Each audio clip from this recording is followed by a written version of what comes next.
What's up, everybody? So tomorrow's fights start stupid early, at least in the U.S. I'm Central Time, so even earlier for me. The card was originally supposed to be in the U.K., which is why it's just loaded with English fighters. I was in the U.K., and then COVID sort of forced them back to Vegas. So they kept the start time to appeal to the U.K. audience. Makes complete sense, honestly. The problem is, for us, it starts, I think, 11:30. Actually, the Rojo Martinez fight just dropped. So maybe it's going to start at 12:30 or 1 now. We got pushed back a little bit. But, either way, we have an early start time tomorrow. So I'm not going to be able to do the normal pre-fight Q&A and all of that tomorrow because I got kids. They have dance class. I'm able to do the normal pre-fight stuff because it's after nap time. They do a 3-hour quiet time / nap, and that's when I'm able to do these live streams on Saturdays. So not happening tomorrow. I figured it's a Friday night. One kid's asleep. The other one's at the football game with my wife. So I'm in Texas, so Friday night lights. So I'm having some drinks, and we'll chat about tomorrow's fights. What's up, Jesse? What's up, Jester? How you guys doing? It's an interesting card. Now there's only nine fights. So it's definitely lost some luster. I mean, 9 fights. It's going to be over super fast, but it is what it is. Honestly, some of these matchups are pretty solid. I'm looking forward to the main event. Looking forward to see if Jack Shore and Paddy Pimblett are definitely worth the hype or not. Paddy's getting an interesting, his UFC debut is an interesting one. So he definitely took the correct path. He waited till he had a lot of fights under his belt. He waited till he had enough experience. But the UFC, they're giving him a fight that he should win, but they're giving him a legitimate vet. And Luigi Vendramini isn't old. It's not like they're giving him some 45-year-old. They're giving him, I think Luigi's young than Paddy Pimblett is. So they're giving him a legitimate veteran to test him out. You're having a beer, you're doing your monkey knife fight, and KOK. Knockout Kings. I was just reading that phonetically. I was like, ew, dude. But I'm having a drink too. I'm here with you guys, hanging out. Jesse, you're on the Brunson train. It's obviously I am, Dan is, but the amount of people on Till actually has me worried because everybody's like, oh, Brunson has no chin. Brunson has no cardio. And I know Till is legit good. Like, his hands are legitimately good. And his losses really are only to, the better people in those two divisions. But, Derek Brunson, that move to Sanford MMA just changed everything. If you watched our new DraftKings format, where we talk about all the fights, not just necessarily our lineups, we pulled up Derek Brunson's stats, and his last 5 fights or 4 fights or whatever it was, a ton of takedowns and none before it. And that's what Sanford MMA did for him. So I'm on Brunson too. As you know, I got a money line bet. I do think it's a competitive fight. So I'm on that train as well. Let me turn on notifications here. Take another sip. Are you guys drinking? Is it just me and Jester? Let's turn these on. Bang. There we go.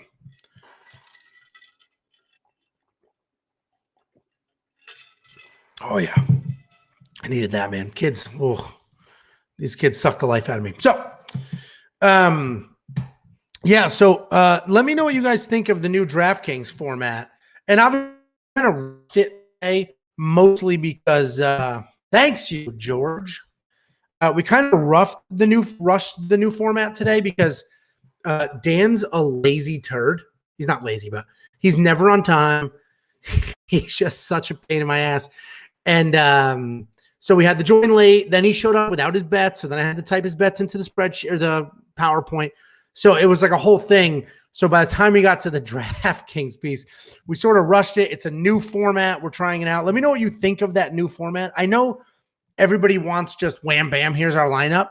But the reality is that doesn't offer any real value. Like, here's our lineup is only if we're competing against each other and, who had the better lineup, Angelo or Dan, But, me walking through my 6, Dan his, and Jacob his, doesn't necessarily give you guys insight if you're looking for something on a different fighter, especially, I mean, there's weeks where we almost have the same lineup. So let me know if you like the new format or what you would like to change in that format.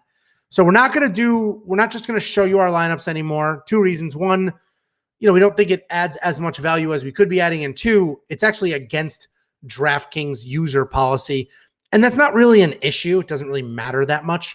But we're not trying to cause any trouble. Molly, didn't she retire then unretire? Not a good look, but do love the Patty and Brunson picks. I don't get what you're saying with Molly, but Molly McCann. Yeah, what the hell's wrong with me? Sorry, I'm hitting the sauce early. I'm not sure. I'll have to look up if she retired and unretired, but honestly, her style, if you're a pure striker and you leave and you're gone for a while and come back, it's going to take a lot more time to adjust because the timing is everything. But that wasn't really her style. Obviously, she likes to strike, but if you pull up her stats, her freaking takedown volume is insane. If someone had Martinez, who should he be replaced with on DraftKings? Let me pull up DraftKings. Let's look at the prices. And that did drop. Jacob is out with Gurley. So Jacob's with us. He's actually socializing out in the real world. So I'm going to pull up DraftKings here. Just create a new lineup. And I'll share that screen.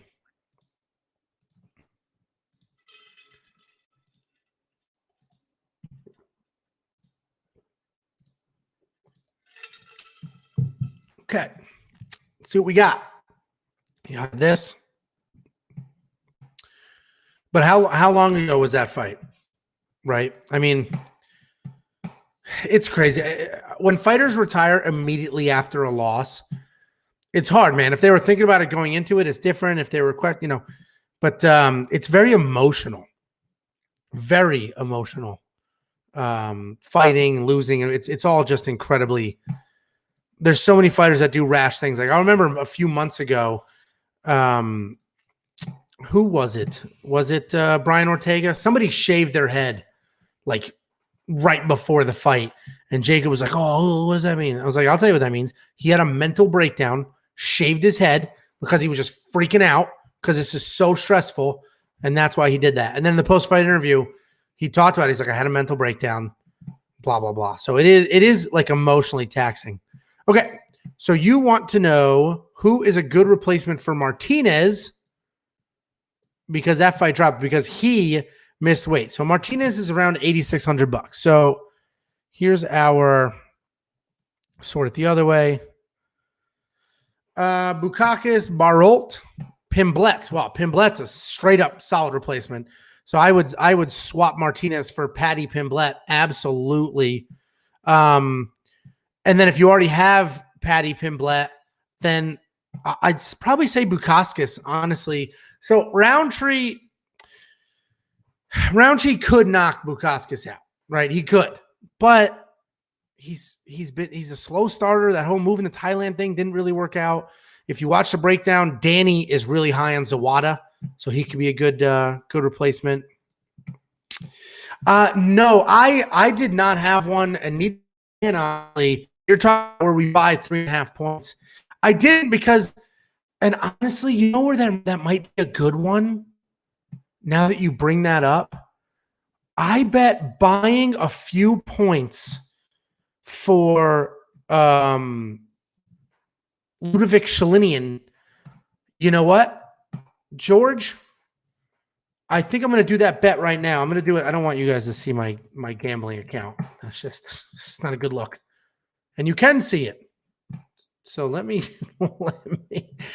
swap that. Let me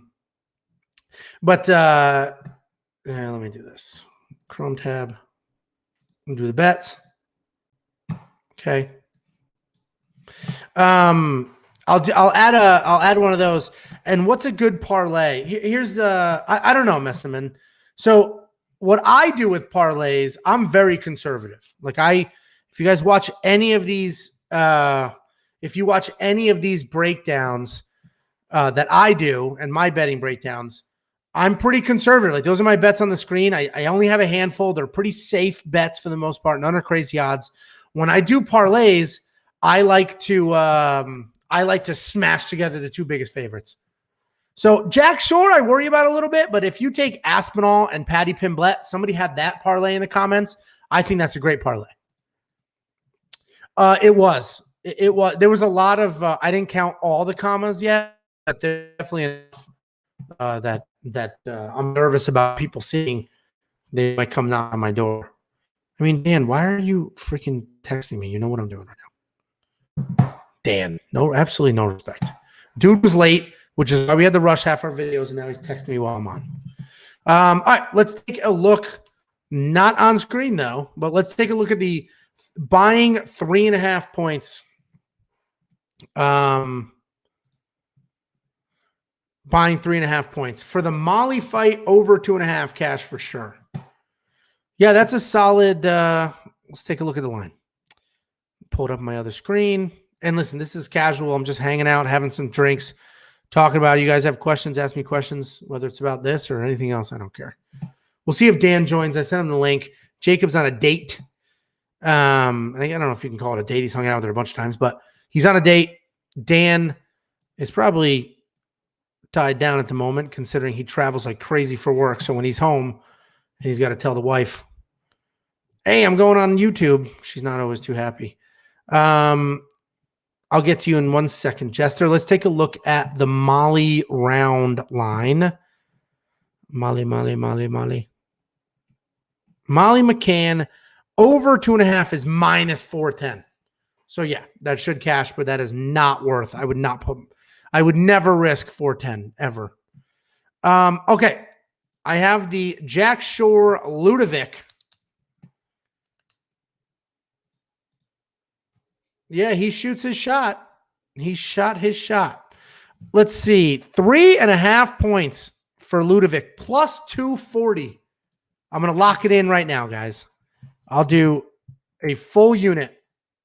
Locking it in. It's locked. You're a witness. So when I put it on the recap video and somebody says, you didn't do that bet, you guys all saw it. And if I don't put it on the recap video, it's because only you guys saw it and it missed. So that's a solid bet. Solid plus odds there. Thanks, George. That's what this is all about. Okay. Yeah. So I don't know if you guys have TikTok, but there's that TikTok account of the guy that like hides in bushes and selfies himself with some girl, pretending. I mean, obviously he's not actually stalking her, but like pretending he's stalking her. That's Jacob on his date right now. He's just a half a block behind her at all times with his phone in selfie mode. Okay. Favorite monkey knife fight line. Well, I don't know. Let's see. Let's go to monkey knife fight, guys. I spent all my money.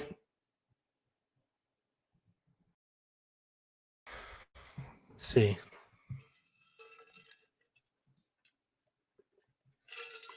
I spent all my money, but let's take a look at some of these lines.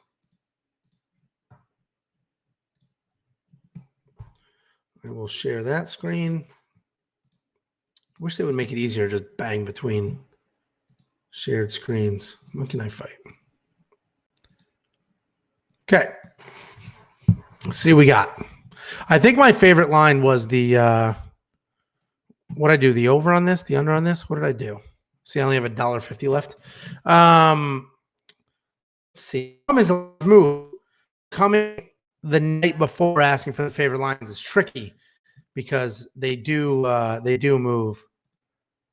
Have I talked to Chris on line changes? So I only obviously we text, but he doesn't tell me every single time he changes the line. We just do that video.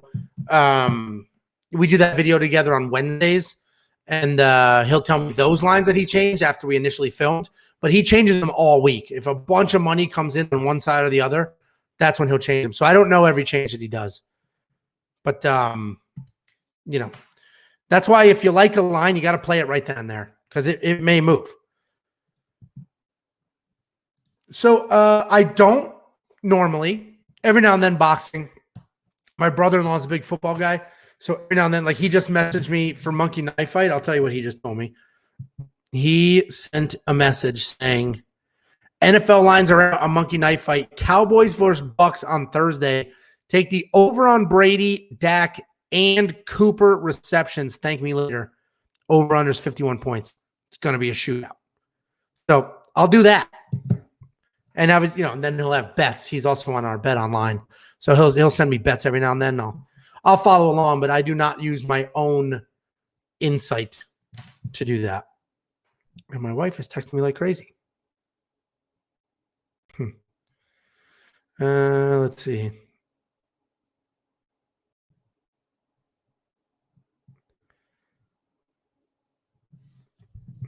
Sorry, reading a text from my wife.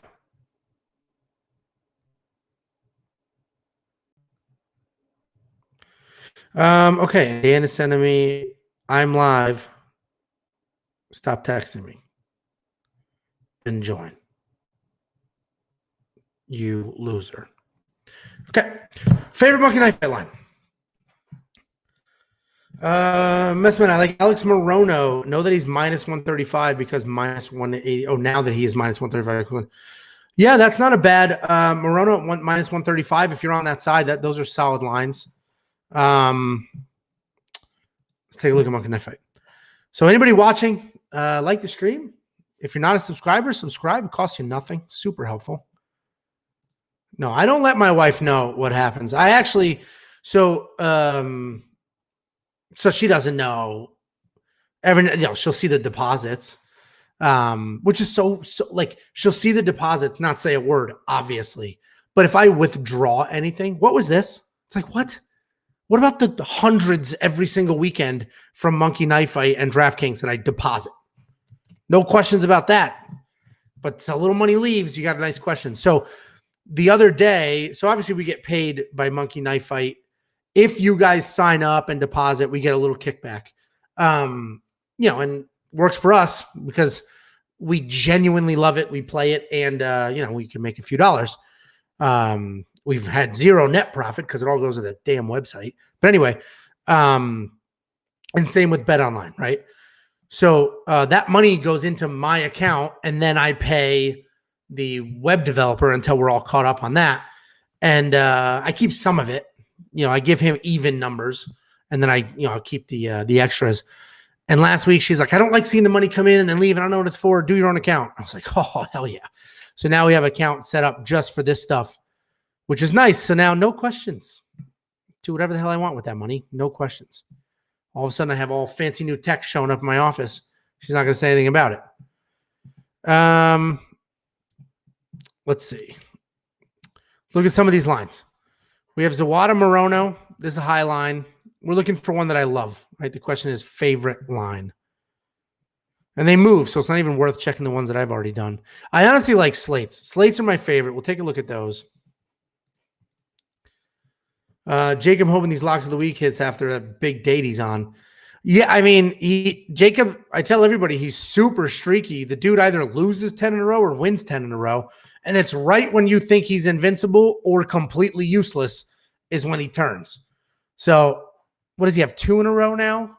So we'll see how Lungiambula is not a terrible one. So we'll see how that goes for him. It's a solid lock of the week. And if he hits that, then he's officially on a streak. 3 in a row, all underdogs. That's a streak, my man. My favorite are the slates for sure. I like the 3 for 3s. Let's see what the options are. Molly, Derek, and Alex. So I already played this one. If you watch the video, I did less, more, less. Well, let's take a look at the other option. Kim, I'd say less than 78. Jonathan Martinez. Well, that fight's canceled. So that's, oh, you know what? I will text Chris that fight's canceled.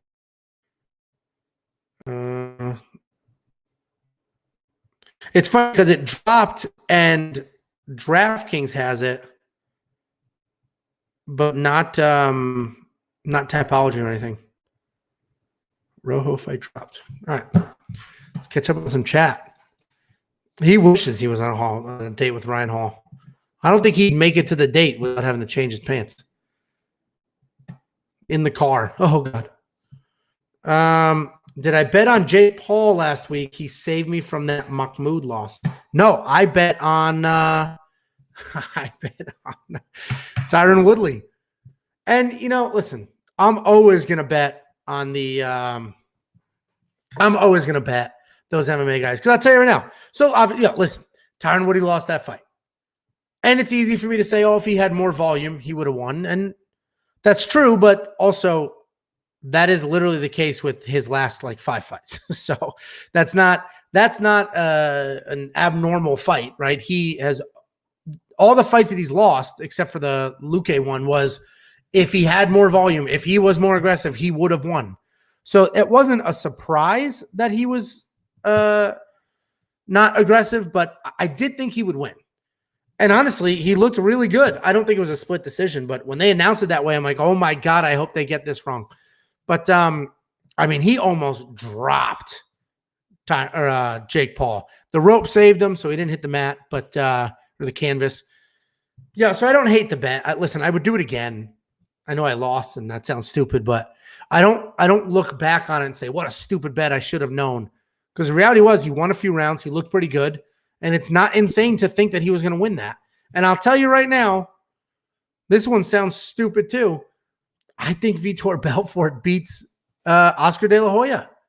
And I'll tell you why, man. Oscar De La Hoya, the highest weight class he ever fought was 140, I think. And this is at 190. And Vitor Belfort does not have the same issues that Tyron Woodley has. He's not gun shy. And he's all hands. Fast, powerful, good footwork. Hell yeah. Hell yeah. And Vitor Belfort's my favorite fighter of all time. Hell yeah. Who has COVID? Oh, son of a booshk. Did it really? I was literally about to say, let's look at the odds. Damn it. Listen, you say that, but Tyron Woodley almost put his lights out. Let's put it this way. If they did Vitor Belfort versus Jake Paul, would you bet on Jake Paul? I wouldn't. Yo, newbie. I'm in Prosper. Jacob's in Frisco. Where are you in Frisco? Look at this, huh? Look at this. Look at us.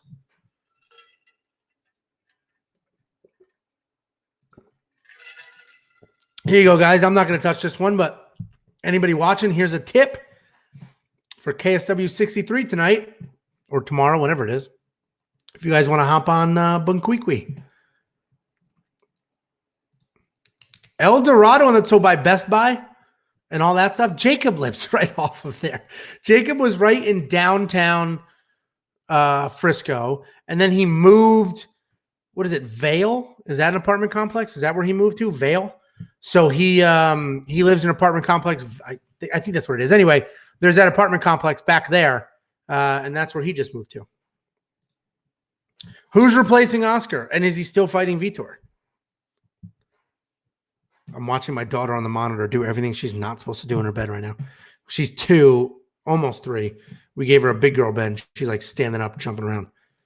Get the hell out of here. It's a Vander Holyfield versus Vitor Belfort? So I can't take Vitor Belfort now. I can take Vitor Belfort when he's 190 pounds and he's fighting a 140 pounder. I can't take him when he's 190 pounds fighting an actual heavyweight champion boxer. He's old and stiff and slow, and Vitor's still young and fast if you're comparing them, but maybe he'll be a massive underdog, and I just love him so much I can't. Yeah, and they're not going to get tested, so hell yeah. Dude, juice away. Juice away. I love it. Absolutely juice away. Armin Sakurin is fighting next week. The man is the future champion. Parlay with some of your bets this week for plus odds. Where's Armin fighting? You said next week. Is he there's no UFC next week. Let's take a look at these Vander Holyfield stuff. I'll log out. This way I can show it. We can all look at the same thing. Video share. Ooh, wrong button. All right. Okay. Oh, 2 cards. Okay. We'll take a look at Armin. Minus 800. Yavoots. All right. Let's take a look at those Evander Holyfield odds. See what we got going on, guys. All right. Let's go to boxing. So this is, we also have another affiliate, by the way. Bet US. We got a promo code WWP 125% deposit match, 125%. That will be on the website soon.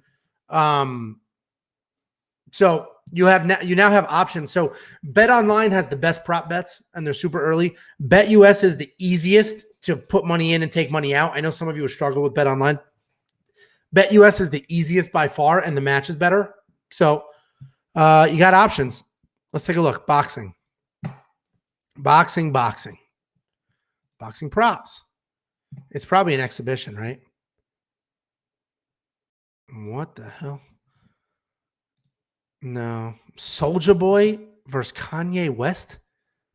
What? Is this happening? Is this a thing? Is that a different Kanye West?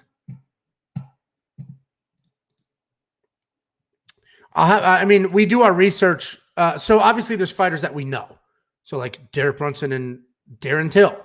We still did our full research, but we know who they are and we have a general idea. Then there's fighters on cards that we don't know, and we have to really do research. So Armin would be one of those guys. And I don't do my research this far out. We do it a little closer so that it's fresh. But yeah, this is, I'm definitely going to keep an eye on him now. Like I said, that's a solid parlay piece. Let's take a look. I'm trying to find the Evander Holyfield. Jake Paul's next opponent. All right, these are stupid. I get they probably don't have it yet because maybe it's not fully announced. Hughes. Yeah, it looks like they don't have it yet. Man, that's interesting. That's one of the rumored lines that won't happen. That's so dumb they released it. Yeah, I agree. Because what are you going to do? Like, how do you get – you can't cancel a bet. When you have a bet, you can't cancel it. So if you place that bet, I don't know how you get that money back if in 6 months, a year, you're like, no, thank you. And usually it's a year because a lot of those say have to happen in 2021, things like that.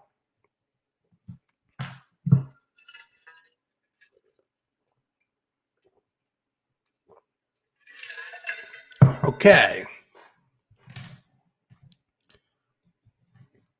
Let's go back to our actual bets. We'll talk through those very quickly. So here's our actual bets. Let's talk about tomorrow's fights. So I went money line a few fighters. I went Molly McCann. I think Molly McCann gets inside the pocket, and she likes to box there, and she likes to grapple from there. Molly McCann, let's pull up her stats. Why not, guys? Why not? UFC stats.com. Upcoming Brunson Till. Where you at, girl? Molly McCann. So Molly McCann strikes takedowns.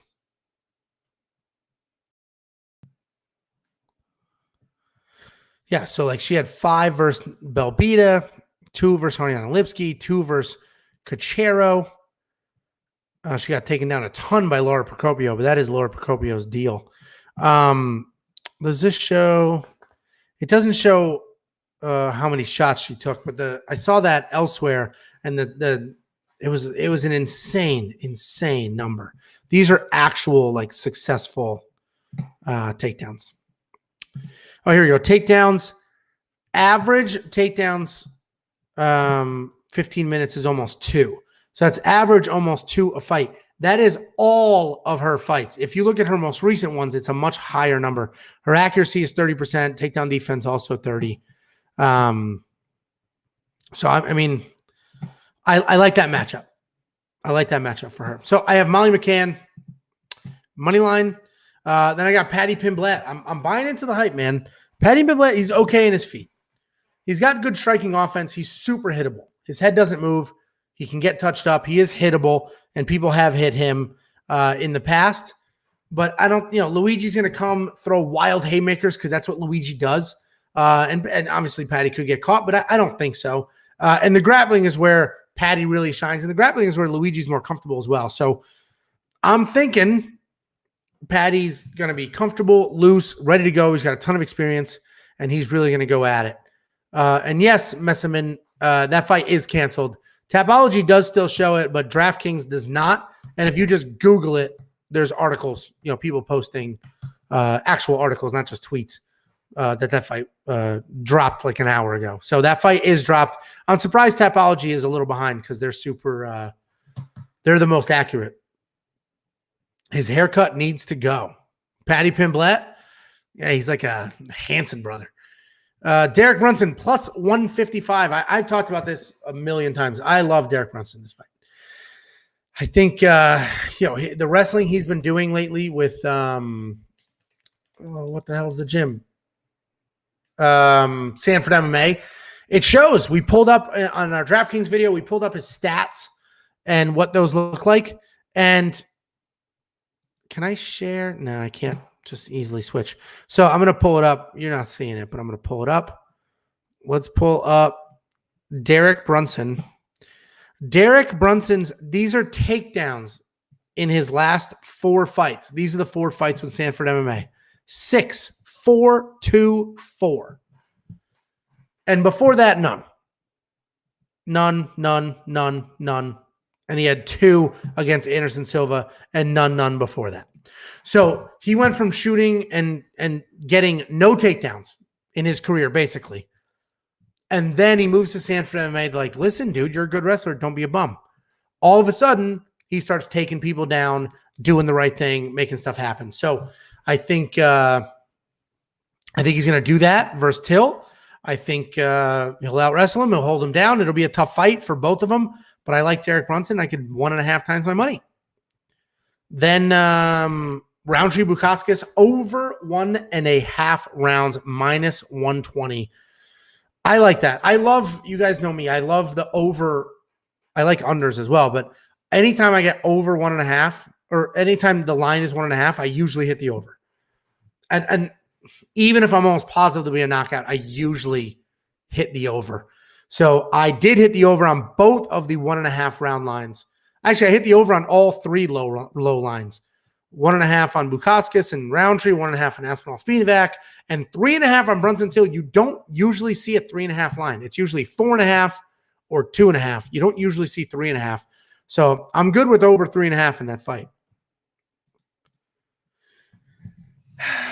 I don't think so.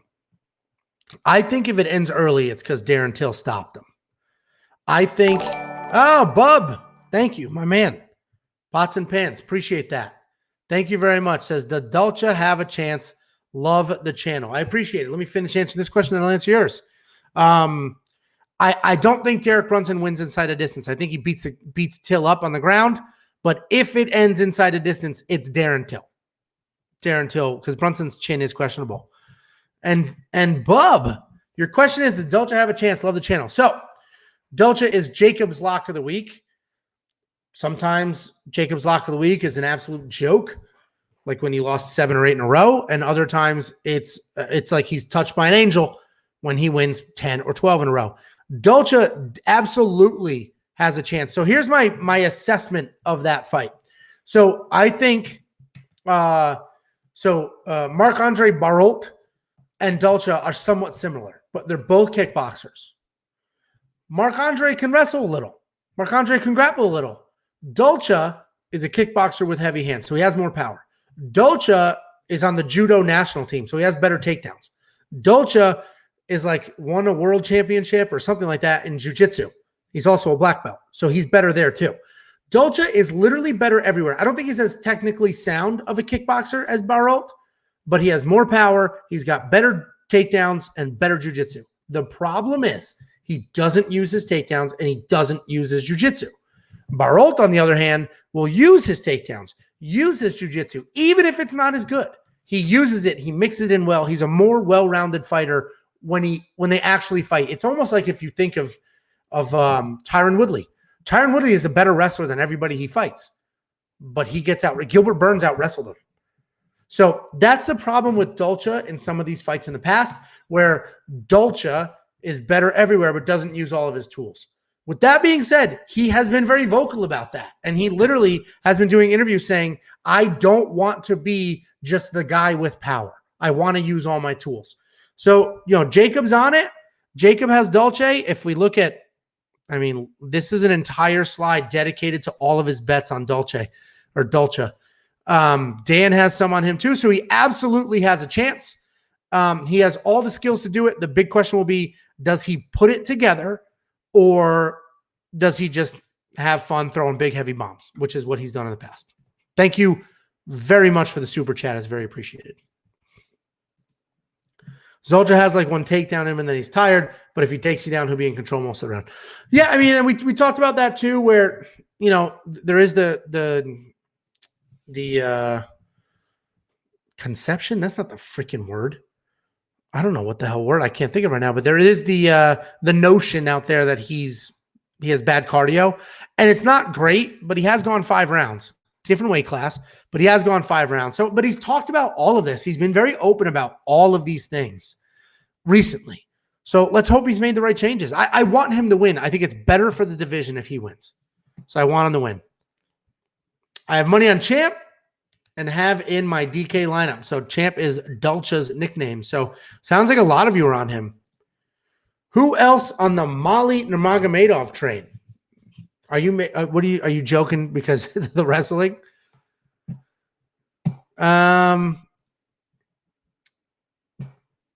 I hope I win this card before break week. I added Brunson to my lineup. Yeah, well, if you're, I guess you're a subscriber, so I'll send you $15. If you're a member, click the join button, guys. It's very, very, very, very, very helpful for us. A couple bucks a month, but if you win that, you get $30, which covers it many times over. And if you can't do that, at least like the stream, subscribe to the channel. That'd be appreciated. But yeah, it's funny because I like off weeks because I get to relax a little bit. This is a stupid amount of work, like a stupid amount of work. We have to break down all the fights off camera, get our notes in order. I have to make all the graphics, get that all together. Then we do the show. Then I have to edit the video, upload the videos, do all the tags, do all the, I don't know what the amount of hours. The website takes a ton of time, and I'm starting to regret it. But off weeks are nice because I don't have to do all that work. But then I also just I have this lonely hole. All right, now what am I going to do? You still on Morono, or did you switch to Zawada? I'm still on Morono, but Dan made an amazing case for Zawada multiple times over. So I'm not on Morono enough to bet on it. But if you watch his tape, the dude looks like he's a world champion. His highlight reels are amazing. He's got clean striking, really good grappling. He's always doing what he's supposed to do. And then you just see him just completely get the crap kicked out of him by people he should be better than. So it's, I'm on him. I think he's the more skilled fighter, the more well-rounded fighter. You just have to hope he turns, he shows up and does the right thing.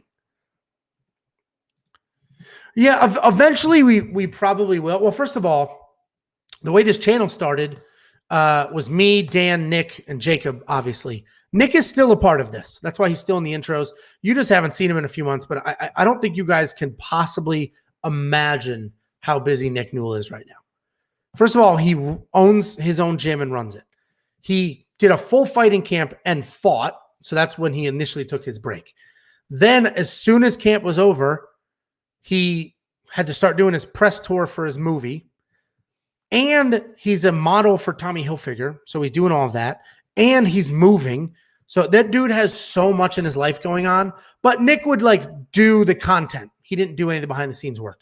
Dan also was doing the content, but not the behind the scenes work. Jacob was doing all the graphics. And I was doing everything else. So I was doing the video editing and all that crap. And Jacob did the graphics. Then Jacob was getting stressed out because it's a lot of work. And he's like, listen, I absolutely want to be a part of this channel. I still want to be in the videos doing everything, but I just can't be doing this work. I can't do the graphics. I don't want that responsibility. So don't pay me. I don't want anything, but I'm not doing the graphics.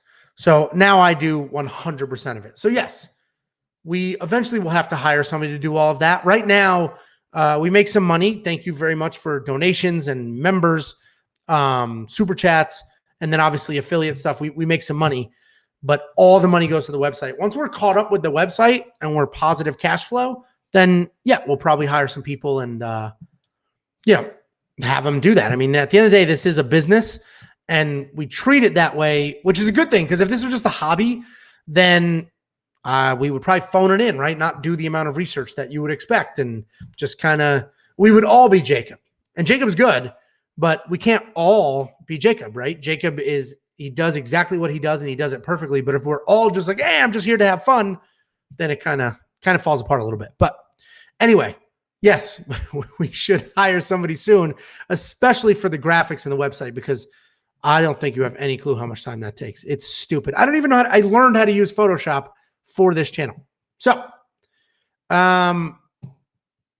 Nick has that movie thing. Yeah, I mean, that movie is big. It did really, really well. So, I don't know if, you guys must know by now, right? Nick Newell has a movie. It's called Notorious. It's about his life. We've been working on that for 7 years. I manage Nick. I'm sure you guys know that. But we've been working on that for 7 years. They reached out to us right before the Justin Gaethje fight. We started talking about it then, and then we really we went back and forth forever, script after script, adjustment after adjustment. Then they recasted. They filmed the whole movie. The kid who plays Nick has 2 arms, so they green screened his arm, and they hated the way it looked. So then they had to post edit the entire movie. So it took 7 years for that movie to come out, but it did well. It did really well. Lots and lots of views. The feedback was positive. So it was a good movie. It did well. All right, Bequeaquy, let's take a look. Looking for a job. 3 reasons to hire me. 1, class act, very charming. 2, very good and also really cool. 3, could walk into ATT right now and become team captain. Those are 3 solid reasons. Well, you heard it here first. I have a feeling of J.U. Kim by sub. Could be. I mean, she's not a slouch on the ground, and I do think Molly McCann will take it to the ground. So that is possible. This is not a job interview, but if you're going to hire anybody, well, I can do it all for a 6-pack. Hey, man, you want to update the website and post crap for a 6-pack? I'll send you a 12, and we're good. It's funny because they say the DVDs are like my Walmart. I checked online, and it said they have copies. I actually need to go there and buy one. It said there's copies in person, but literally everywhere else it says not available till whatever the hell the date is. So, but yeah, we'll get some signed DVDs from him. I also, honestly, guys, I don't think you have any clue how busy he is. Somebody reached out, Aaron, he's a member here, reached out saying his friend also has 1 arm. He's a wrestler. Could Nick just do a quick video? And normally Nick is just like Nick has a, what the hell is it called? A cameo. So normally people have to pay for that, but obviously, he's a member of the channel and, Nick's part of the channel. So Nick's like, yeah, I'll do it real quick. So that was 2 months ago. And I have asked Nick 1,000 times. I want to, it's just so freaking busy. I'm like, hey, can you just film it real quick? Yeah. As soon as I'm done with this session. And then he goes to the next. It's just so busy. So the signed DVDs, yes. Getting the DVDs signed, that will take an incredibly long time. I promise you it will. A sloppy random woman armbar from bottom. Anything's possible. Molly McCann, listen, Procopio didn't submit her, right? Or at least not early. So, Molly McCann should be able to avoid that, at least for a meaningful amount of time. What do you think of your lineup? Do you people not, is there spaces in this and it's just not coming across the screen, or are you not putting spaces here? Aspinall, lock. Brunson, I agree with. Jourdain should win. Kim, I don't agree with that necessarily, but it is a close fight. Champ, which is Lungiambula, and Patty. I think that's a good lineup. Let's see what things cost, guys. Let's see what things cost. It's getting hot in my office. It's probably the alcohol, but it is hot in here. Okay. I'm going to build that while we're talking. So you have Aspinall. Clink. You have Brunson and Jourdain. Brunson. Jourdain. You have Julian. Patty Pimblett. You know what I got stuck in my head when we were filming and Jacob was going, Patty the Batty. Like he just kept doing it in that stupid voice. That actually got stuck in my head all week. Alexa, turn on the fan. And then you have Dalcha Lungiambula. So I would get rid of Kim. So let's get rid of Kim, see what you can do there. 82 hundo. So Bukaskis, McCann, Vendramini, Roundtree, Zawada, Erosa. Yeah, it's not great. Slim pickings, huh? Slim pickings. Yeah, I guess leave Kim or honestly Bukaskis. I'd probably swap Kim for Bukaskis. But Kim's not a terrible play there. It's a solid lineup. Morono or Zawada should score high. Yeah, I do. I would probably agree with that. Because whoever wins is going to win. I agree. Luigi by sub was plus 900. Might be a good. It could be, but that is Patty's world. Like grappling is his world. So it could be.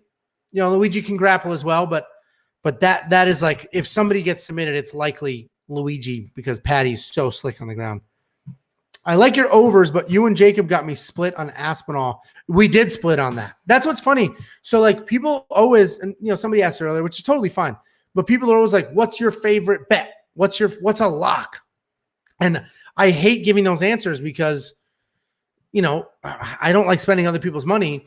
And also like, you know, we're showing you what we're doing. If you want to copy, great, but it's not meant for people to just copy paste every single thing. And if you have, I mean, we've been doing really well, but you know, these are perfect examples. Jacob and I are split. So who do you listen to? Me or Jacob? I'm definitely more consistent than he is. I'm up units almost every single weekend. And when I'm down, I'm like barely down. I'm like literally down 1/10 of a unit. Jacob is either down everything or up 5 times everything. So, you know, it's hard. And our DraftKings lineups were interesting. So, you know, we're not supposed to share full lineups. That's against DraftKings user policy, which is why we're moving away from doing that. And I think it's better if we don't do that anyway, because there's more value in talking about most of the fighters instead of just my 6, his 6. But when we were talking to DraftKings about it, because we're working on an affiliate deal, and they were like, listen, you can't be sharing lineups. When we were talking to DraftKings about it, we were like, really? Because our lineups are not like, we don't even agree with each other. We'll share our lineups, but there's overlap and we're heads up on so many things. And they're like, I know, and we love your content. That's why we're talking about an affiliate deal, but we just legally, you cannot share your lineups like that because we're fantasy. And in order to be fantasy, a user needs to make multiple decisions. And if they can just copy your lineup like that, they're not making multiple decisions. So I was like, all right, fair enough. So take a drink.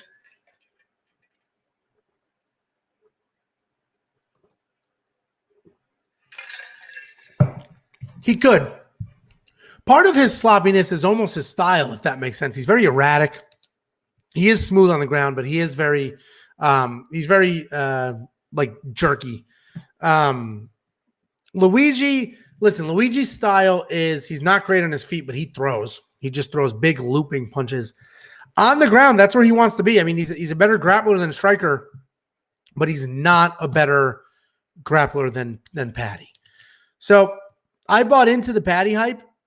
We'll see. I think Luigi's actually a perfect fight for him. It's going to give him a test against somebody who's tough that'll stay in his face and try to fight, but it's somebody who's beatable. And so he can strike. He can also grapple a little. So he's honestly a perfect test. Luigi probably does hit harder, but literally because the punches are coming from here. Like they're looping wild shots. So they'll be a little harder, but you can see them coming. Let's clear this out. Mess with some random lineups here. Now we literally only have 18 fighters to choose from. So a lineup is literally 33% of all the available fighters. And you're 100% correct. His defense is very bad. That's why I said in the breakdown, he's hittable. His offense is pretty good. His defense is bad. He is hittable. Listen, anything's possible. I bought into the hype, so I bet on him. And but I have more confidence in Patty than I do in Jack Shore in this matchup. And anybody who's tuning in now and didn't see it earlier, I put one of those patented 3.5 bets on Ludovic over Jack Shore. So all Ludovic has to do, all he has to do is win a single round and not get finished. And I win my bet. And I think he can do that. His wrestling is so freaking good. Like, his wrestling is good. So he could take Jack Shore down, hold him there, have Jack Shore throwing crap up but not getting it, and steal around. That's certainly possible. So it was like plus 250. So I threw a little on that. We'll see how that goes. So I'm buying more into Patty than I am Jack Shore. I feel this fight is handpicked for Patty, especially if it was supposed to take place in London. If it goes a decision, Patty all day. Yeah, I mean, it definitely, what the hell was that noise? Jesus, freaking Jason from, I got Mike Myers outside my window. Holy crap. I can't, it's dark. I can't even see what's out there. Well, it'll be live streamed to the world if I die. It definitely was handpicked for him. It's a good, first of all, Patty's a straight up veteran at this point, not a UFC vet, but he's a veteran. He's like 16 and something. What the hell's his record? Is it on here? No, because he's not, no UFC record. I go to Tapology on a different Tapology. I mean, he's got a lot of fights. He turned down the UFC twice. They came calling. He said, no, I'm not ready. I'm not ready. So he's done exactly. He's 16-3. He has more fights than Luigi is. And he's a little bit older. So he's a legitimate, I mean, he's a legit contender. He's not all hype. He's not 5-0, right? I mean, 16-3. What else you need to do? Yeah, but if they're scrambling on the ground, you're saying Luigi is plus 900 for. Listen, I don't chase those odds. Your logic is sound. I totally understand the logic. I totally get it. It should be on the ground. They should be rolling around. And I actually think it's easier for two decent jiu-jitsu guys. It's easier for somebody to catch somebody in submission than it is for two decent strikers for one to knock the other out. So I see where you're coming from. If you like throwing flyers at things, throw a quarter of a unit at it for sure. I personally, the farthest I'll ever go, I mean, obviously I would love plus 900 odds on some of the bets that I do, but I'm slow and steady for me. That's a Jacob bet right there. That's absolutely a Jacob bet. All right. I am excited for Wade Rose too. I absolutely am. First of all, that first fight, you know, like anytime you get a fluke quick knockout like that, doesn't tell you much. I think Whaley's a killer. Rose is a killer. I look forward to an actual fight between them that goes a few rounds and we get to see what they can do.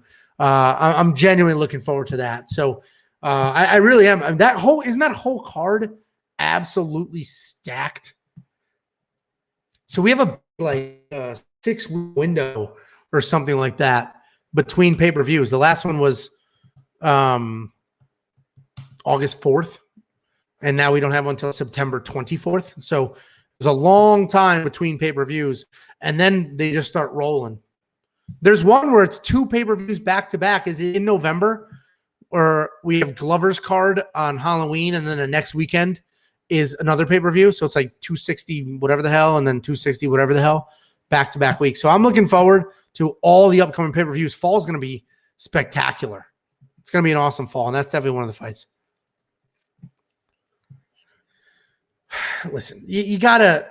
I get why people would be mad. And I like Carla Esparza. I know her. I never managed her or anything like that, but we had the same sponsor, Brawlin' Mall.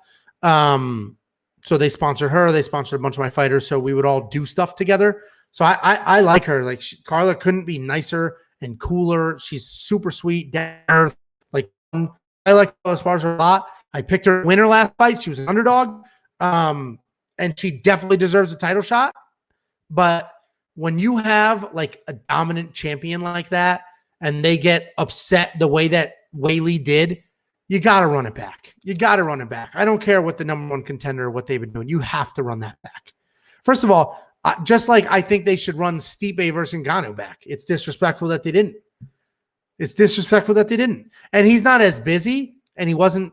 It's funny because he's technically the greatest heavyweight of all time, but he lost to DC, beat DC. They went back and forth a few times. So there's a couple fights in there, and then he lost to Ngannou, so he didn't have the streak that Weili was on. But when you have a dominant champion who loses, especially when they lose quickly like that, you got to run it back. And even if the number one contender is prime and ready, you gotta do it. All right. 267 and 268 are going to be real. Bad word. 269 will be Dustin versus Charles, most likely, and 270, Gane versus Ngannou. This whole fall, winter, this whole lineup is going to be sick, and I'm so glad that we've hit a rhythm with this channel as we turn the corner into the good part of the year. Because I don't want to learn on good cards, right? We want to learn, make our mistakes, figure out the live streams and all that crap before we get to the good cards. So I'm real good about I'm real excited about these cards coming up. And if you remember, we interviewed Dan's buddy and Ryan's buddy who was on. Dean Thomas, he's all over Gane. Like he's not even he didn't even have a hint of Ngannou winning. He was all over Cyril Gane, all over it. So I might just follow his lead. I mean, if anybody's an expert, it's him. I'm sorry, but I really hate Rose as the champion. Rose kept dragging that fight too. Listen, Rose as a champion is interesting because she's so like anti everything. Won't do media, won't do. So she's like kind of hard to like. I like Rose because on the Ultimate Fighter she was great and stuff like that. But it's interesting because she's not an easy champion in the market because I don't think she even wants to do press, and she was like not interested in any of it. So it is tricky. I would prefer, if I got to choose who is the champion of that division, I would prefer a dominant Weili over Rose for sure. Well, Ngannou, I don't know the latest, but Ngannou wanted to fight when they offered him, I think it was Gane or Derek Lewis, whoever they offered him. Or they offered him Derek Lewis in Houston, and he was like, I'll fight Derek Lewis, but not now. Give me a month or 2 months or whatever it was. And then the whole thing. That's when the UFC spited him. They're very spiteful. So they spited their own champ, did an interim championship instead. And honestly, it was a genius move and it worked out because now it's champ versus champ. It's so annoying why everyone is in love with Rose. She has many holes in her game. 11-4 got struck from distance with Andrade. Yeah, I don't think Rose. I think people like Rose because she's pretty real. She's annoyingly real sometimes, but she's pretty real. And people just enjoy authentic people. But what is funny is like, she's also super annoying. Like the whole Conor McGregor throwing the dolly through the window there. I mean, she was like traumatized. And I get it. It's like a wild scene. But to be like traumatized, like I can't sleep at night. Come on. Like, be real. You were in a bus. Like, all right. Like, settle down. And I know she's had a horrific life. A horrific life. So that could lead into it. I'm probably being insensitive. But, come on. You're a professional fighter. I can understand if you're a regular person. You are a professional fighter. There was a ton of lead up. It wasn't like anybody's life was actually in danger. A window broke on a bus that you were also sitting in. Like, come on. And it was like the most dramatic thing that's ever happened to her. And she's had horrible things happen to her. Pat Barry, you know what I do? They're an interesting couple because she seems like an absolute weirdo. I don't know her from a hole in the wall. But Pat Barry is awesome. Like, that dude is fun and funny and sweet as hell. I spent one night with Pat Barry. So I was managing fighters in Bellator at Mohegan Sun like 6 years ago. I don't even remember what the hell it was. I don't even know who the hell he was cornering. I don't remember, but he was there cornering somebody. So we all did the weigh-ins, and at the weigh-ins, it's pretty, like, everybody hangs out. And I don't remember if Dan was fighting or Ryan, who was on our show last week. I don't remember who I was managing for those fights. Somebody was fighting. And then also Ben Killaby Saunders was there, who obviously him and Dan are, the whole American Top Team thing. So we were all just like, did weigh-ins, and afterwards went to eat. Mohegan Sun has like 7 restaurants. It's a big casino, whatever. And Pat Barry came into the casino, or into the restaurant we were in, and he just sat at our table and stuff. That dude is like the life of the party. Like, he just sits down, starts telling stories, and he's all animated. Like, he's really fun. Just, I only spend one night with him, so I can't tell you what he's like in real life all the time. But the night that we all hung out and had a nice big meal and a couple drinks, he was a ton of fun. Dude's cool as hell. I know people call him a creeper because Rose was like young and he like snuck his way in there. But, I agree. Or I can say at least the time I spent with him was a good time. And yes, you're right. Chiesa actually was injured. She just saw glass break and broke down. And listen, as I say these things, my daughter, wife took her to a football game. We live in Texas. So football games in Texas are 25,000 people to watch a bunch of high school kids play football. So took her for the first time ever to watch my niece, like on a dance team or some shit like that. And my daughter had, when would a 4-year-old have been in a crowd with 15,000 people, right? And my wife was like, Avery had a breakdown. And I guess like she like so much was going on. She like shut down and was like, I don't want to be here. I don't want to be here. So, I'm talking all this stuff, and then my daughter may grow up and be traumatized by something like that too. But, we'll see. So since Wei Li is coming to USA to train with Cejudo, she's going to try to grapple. She may. And Wei Li can grapple, can't she? I thought she was like super strong and could grapple. Her striking is phenomenal, but, she may want to have a little bit of a backup plan. We'll see. I'm very interested to see what happens with Cejudo's gym. Like, if it becomes I finished this whole, it's not vodka. Take a guess. I'm curious what you guys think I'm drinking. I'm a grown man. I'm 260 pounds. I'm a man. I'm an actual man. I do manly things. And this is my alcohol glass. I've been drinking. It's a Friday night, hanging out with you guys. I'm curious what you think is in that. I'll give you some options. Let me think of the options so I don't give it away. And if you watch some of our other live streams, you might know. All right. Here's the options. No particular order. It is either beer. I'm going to get rid of beer. You know it's not beer. You hear the ice. It's either Vodka Club, straight vodka, Tequila Club, not straight tequila. I don't do that. Whiskey on the rocks, white wine, red wine, or ranch water. Those are the options. It's not a White Claw. And listen, I like White Claw, so I'm not going to pretend. I love White Claw. Mimosas, it's not a mimosa. It's what time is it? It's 9 o'clock my time. I'm not drinking a mimosa at night. Mimosas are good, but not, you got to, you have a few and then you get heartburn. You know what's funny about that? It is so easy. So, we all go at it. You see us all argue. It is so easy for us to trigger each other. Dan and I are the most durable. Jacob is pretty easy to trigger. And he is and he isn't, because he's always sarcastic and he's always bringing it and he always deflects. But if you catch Jacob in a mood, it is so easy to push that dude's buttons. So anyway, it could be his tears depending on the week. It's not red wine. I do drink. I'll just say it's white wine.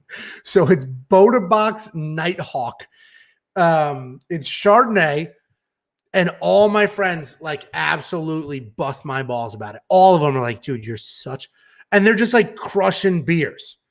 And it's like, dude, you're crushing beers at 5% alcohol. I'm drinking this by the gallon at 15% alcohol, but you want to make fun of me? Oh, okay, buddy. So anyway, it's white wine. So I finished Boda Box Nighthawk. We would go out with the wrestling team. So I coached wrestling before I coached wrestling in Texas, but before I moved to Texas, I was coaching wrestling, and we had like a phenomenal team. We would travel the country, a couple national champions, all that.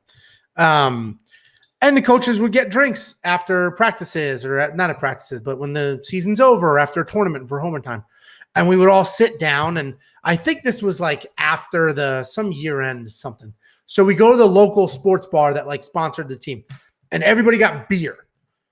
And so the waitress comes over. I'm like, do me a favor. Can you pour white wine in this? No ice. Just pour white wine to the top, but put it in a pint glass. Because it looks like beer. Nobody knows it's not beer. So I'm just like drinking it. And then finally one of the coaches was like, oh, what do you got there? And like grabbed it and took a sip. He was like, are you drinking wine? And they let me have it for a while there. So that's enough of my nonsense story. Guess or who's your next great guest going to be? Let us know. I'll tell you right now. Anybody from American Top Team. Obviously, the bigger names, you know, Dan knows Masvidal personally, knows Poirier personally, knows him really well, texts him all the time. So those are all a possibility, Pitbull. But they're obviously very busy. It may be obviously Glover, but Glover's like a good personal friend of all of ours. Also, oh my God, how am I blanking on his name right now? Giant jacked heavyweight from Indiana in the UFC, took some time off. Jesus Christ, we shared a table at Dan's wedding. Oh my God, I'm forgetting his name. But anyway, a couple of all the ATT guys are easy, and then I manage some, a bunch of people as well. So we'll definitely do more guests. The guest content is interesting because I had Parker on. Parker's a good friend. I love talking to him. The views weren't great. So it's hard for me to tell if you guys like that content, because if you guys like it, I'll do it. And I care more about the actual subscribers and the actual viewers than I do about people who just search UFC picks, watch a video, and bounce, obviously. So if you guys let me know who you want, we are going to have Glover on. I mean, Glover's literally like a good personal friend. He was in Dan's wedding. Dan and I know him incredibly well and have for a long time. Him and Dan are like, if you ask Dan, who's your best friend, it's Glover. So for sure, Glover, and we're waiting till it's closer for his fight. Let me answer some actual questions. I've been just rambling. Final thoughts on Dalcha. So I broke this down a little while ago. And sorry, yes, Jill, the Rojo fight canceled because Martinez missed weight a little bit. And then I don't know why it wasn't canceled immediately. They waited till like an hour ago to cancel it. So that fight is canceled, but not immediately, which was bizarre. Usually that just happens. So what must have happened is Rojo declined a deal. So they must have offered, 30% of the purse and all that. Because at the end of the day, you see a fighter miss weight and the fight still happens. That's because the opponent agreed to a deal. The opponent agreed to fight a heavier person. The opponent agreed to take whatever percentage of their purse. In this case, Rojo may not have. He may have said, not doing it. So that may have been what happened. Anyway, final thoughts on Dalcha. So Dalcha, I'll use Jacob's breakdown, honestly. So Dalcha has good, heavy, fast hands. Dalcha is a judo, national level judo guy. Dalcha is a world level jiu-jitsu guy. The problem with Dalcha is he doesn't use all of those things. He basically goes out there, turns it into a boxing match. He doesn't use the judo. He doesn't use the jiu-jitsu. He has been very open and honest about, I want to use those things. I want to be a well-rounded fighter. And the question will be, is he going to do that? I picked Barriault, or not, Marc-Andre or whatever the hell. I picked Barriault to win in our breakdown because I think Barriault, he has the same tools, but lesser than. He doesn't have the power Dalcha has. He doesn't have the judo or the takedowns that Dalcha has. He doesn't have the jiu-jitsu that Dalcha has. But he uses what he has, and he uses it well, and he mixes it well. Dalcha historically has not. But he has all the tools in the world. He's been very open about, I don't want to just be that guy with power. So we'll see. We'll see. He's either a Tyron Woodley, meaning he'll always have tools and not use them like Tyron did with his wrestling towards the end of his career, or he'll actually make the changes. So it'll be interesting to see what happens. But those are my final thoughts on Dalcha. Lock it in. Final answer.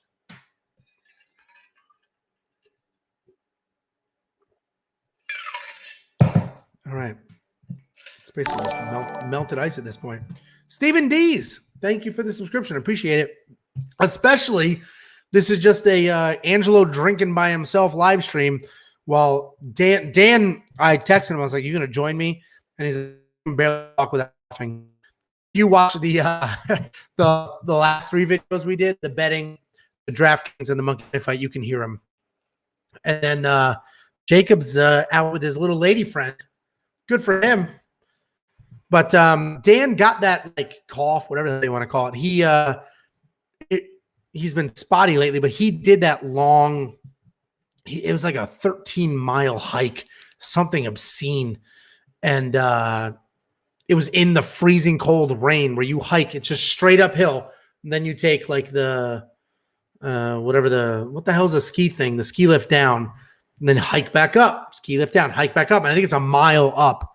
So, and he'd do it like 18 times. So it ends up being 18 miles, but it was freezing cold, whatever. And he said he got a cough and he hasn't lost it since. So that's why he kept being like on our videos. And Jesse, yes, we're almost at 3,000. And considering we started this year, so we're not even a year old. We're like 8 months into this. That's huge. And the summer is historically slow. We don't even have fights every weekend to lean on. So those two things, the fact that we're almost at 3,000 is tremendous. And honestly, it's you guys. You guys commenting in the live chat, liking streams, subscribing, commenting on videos. All of that stuff tells YouTube like, hey, this content must be decent. Send it to people. When people search, put this towards the top of the list. So we're definitely competing with much, much larger channels. Some of them I respect. Some of them are just absolute muppets that don't know a single thing. And it's just embarrassing the amount of subscribers that some of those channels have. But hey, good for them. And I hope they continue to put out the crap they put out, because then eventually those people will watch one of our videos and be like, oh, there's some actual insight. You could disagree with our picks all day, but at least we gave you enough to make a decision, right? Here's what this fighter does. Here's what that fighter does. Here's 3 people's opinions, one of which is a professional fighter. You can make your own decision. Catch up on some chat. Who are you talking about looks smaller against Rose? Are you talking about Andrade? Yes, you are talking about Andrade. Andrade is small against everybody. She's tiny. Tiny. You're excited to see Andrade versus Calvillo. My favorite female fighter are Andrade and Zhang. I would like Andrade to come back down and slam Rose on her head. Andrade is a killer. And yes, she does need to go down. She's very small. George, a new member. Thank you very much. I don't know why the alert didn't come on the screen. And there it is. Our little Daniel Cormier dancing. Doing the, I think that was like a donut dance. But George, thank you very much for the membership. You now have a fancy crown. You now get to use all the fancy emojis. So use them up. And your support is incredibly appreciated. So thank you. Thank you very, very much. And you're welcome, Astral High. Me trying to pronounce these names is dicey. With 9 fights, will the grand prize? What will the grand prize on draft? I don't know, but it's going to get divided up a ton because 9 fighters, or sorry, 9 fights is only 18 fighters. A lineup has a third of those fighters, a third. So there's definitely going to be a bunch of overlapping lineups. That's going to get divided up a whole bunch. I agree. There are some suspect UFC pick channels out there on YouTube. Y'all got the best content compared to others. I appreciate it. And listen, I don't, this is what I do. I don't watch other people's breakdowns till after we do ours. If I watch before, then I have their thoughts in my head. And, if they're wrong and they're idiots, then I don't want that in my head, right? So I do my own research. I talk to people. I would say 75% of my research is watching tape. 25% is texting people. Hey, you train with so-and-so. What do they look like? Hey, you fought so-and-so. What do they feel like? Hey, Parker, you're fighting. What are you going to do? So that's most of my research. So I don't like to listen to other people because, frankly, I have that stupid intro that I know you guys are sick of, but I have to leave it for now while we're growing that says we're the only channel dedicated, blah, blah, blah, run by professional fighters and MMA insiders. I've managed fighters for 15 years. I have connections.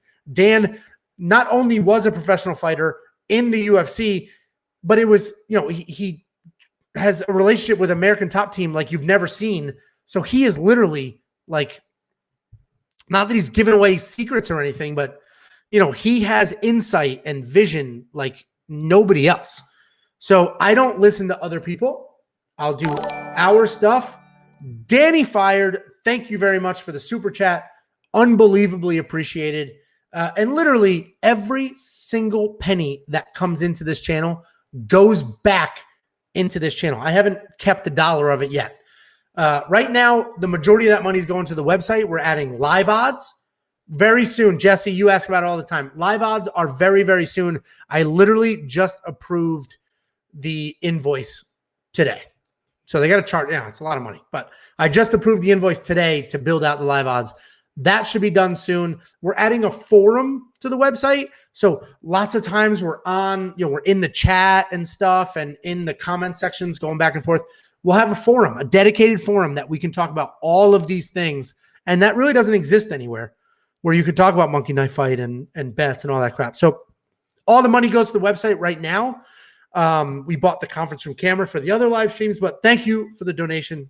It is appreciated. And I'll just finish my stupid research pick story, other channel story real quick, and then I'll catch up on chat. But so I do our breakdown first. Dan, I do our breakdown first, and then I'll go to other channels just to see like what they do, what they think. And there's a few channels I respect. Like there's that one channel with the two brothers. Listen, they're not very good, meaning they get a lot wrong. Their insight is usually solid because they might do more research than anybody has ever done. The problem is they've never fought. They're not actually around the sport. They've never lived that life. So they'll read it wrong, right? They'll do the research and they'll get fighter A does this, fighter B does this. And when you put them together, you get X. They get that wrong. They get when you put these two together, that's what they get wrong. And that's what happens when you're not around the sport, living and breathing it. There's the other dude who wears the hat there. I don't want to say names. I'm not trying to disparage anybody. I'm not trying to start some stupid war, stupid internet bullshit. That dude is god awful, like god awful. There you go. My issue with that, and I don't know, first of all, good for him. Like what are your goals? If your goals are just get a big following, make a couple bucks with ad revenue and leave, great. Like he's doing that. Yeah, I mean, he's tremendous. We have 3,000. He's got 16,000. So tremendous. The problem is the picks are miserable.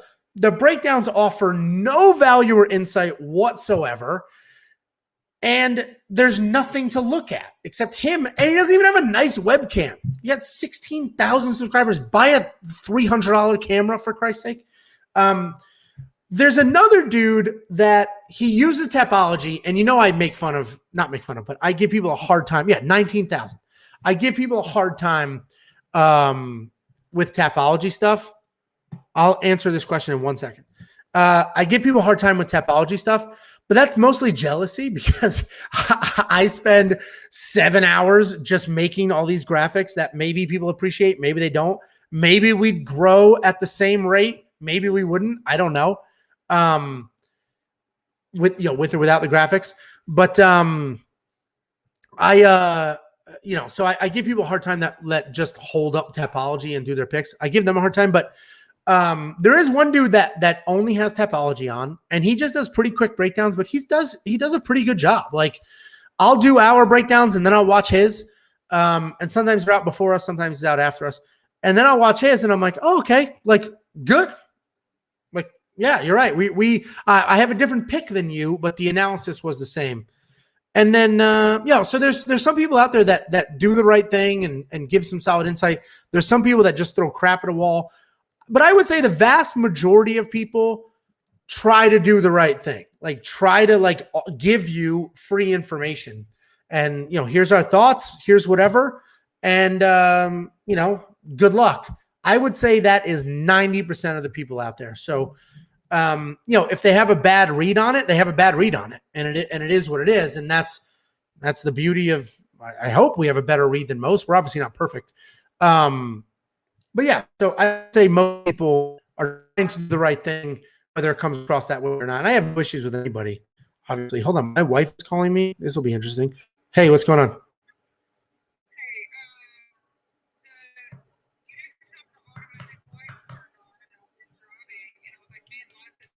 Okay. Okay. Sorry. Yeah, I didn't touch that button. And we're live on the internet and people hear you complaining about me. Nobody hears you. You're not on speaker. No, you're not on speaker. Nobody hears. All right. See you. All right. Good riddance. Bye. So really complain that I guess